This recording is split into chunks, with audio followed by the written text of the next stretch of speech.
అమూల్య విశ్వక్‌తో పాటు భద్రావతి ఇంట్లోకి అడుగుపెడుతూ ఉంటుంది. అది చూసి అక్కడ ఉన్న విశ్వక్ వాళ్ళ అమ్మ అయితే "ఆగండి, ఆగండి కొత్త జంట కదా! మీ ఇద్దరికీ హారతి ఇచ్చి మరి ఇంట్లోకి ఆహ్వానిస్తాను" అని చెప్పేసైతే వాళ్ళిద్దరికీ ఆ హారతిని ఇస్తూ ఉంటుంది.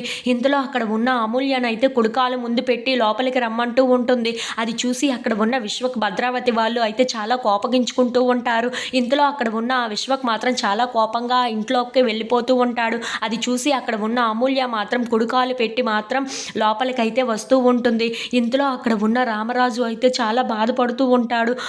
నా అమూల్య ఎక్కడ్రా? నా అమూల్య ఆ ఇంటికి కోడలుగా వెళ్ళటం ఏంట్రా? శత్రువుల ఇంటికి ఎవరైనా కోడలుగా వెళ్తారా ఏంట్రా? వాళ్ళు నా అమూల్యాన్ని చంపేస్తార్రా. ఇక నా బిడ్డ నాకు లేనట్లుగానేన్రా అని చెప్పేసైతే అంటూ తన గుండె పట్టుకొని మరీ కింద పడిపోతూ ఉంటాడు. అది చూసి ఇంట్లో ఉన్న వాళ్ళందరూ అయితే చాలా కంగారు పడిపోతూ రామరాజు దగ్గరికైతే వెళ్తూ ఉంటారు. ఇంతలో అక్కడ ఉన్న రామరాజు మాత్రం అలా తన గుండె పట్టుకొని స్పృహ కోల్పోయి కింద పడిపోతూ ఉంటాడు.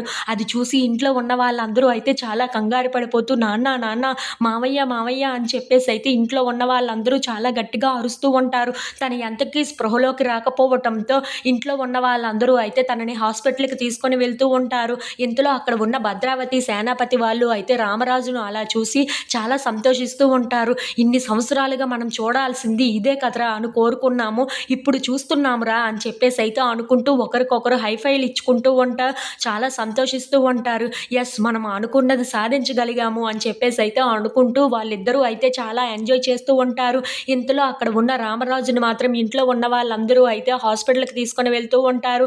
అది చూసి అక్కడ ఉన్న వేదవతి మాత్రం రామరాజుని అలా చూసి తట్టుకోలేక చాలా బాధపడుతూ ఉంటుంది. నా కుటుంబానికి ఎందుకు ఇలా జరుగుతుంది అని చెప్పేసి అయితే అనుకుంటూ చాలా ఏడుస్తూ ఉంటుంది.